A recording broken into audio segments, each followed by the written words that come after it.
Shalom po sa inyong lahat, mga kapatid. Isa pa po sa dinayo namin dito sa Baguio City ay ang pamosong The Old Diplomat Hotel na nag-operate noong 1970s to 1980s sa pamumuno ng isang psychic surgeon na si Antonio Agapito o Tony Agpawa.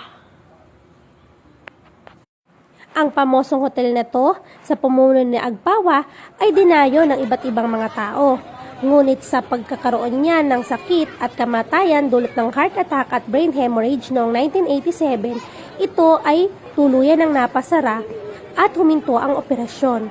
At dito na nga po nagsimula ang mga kakatuwa at nakatatakot na mga pangyayari dito sa The Old Diplomat Hotel. Sinasabi na ang magandang lugar na ito ay nagiging pugad ng katatakutan kapag gabi dahil sa marami daw pong mga kaluluwang nagkalat-kalat dito.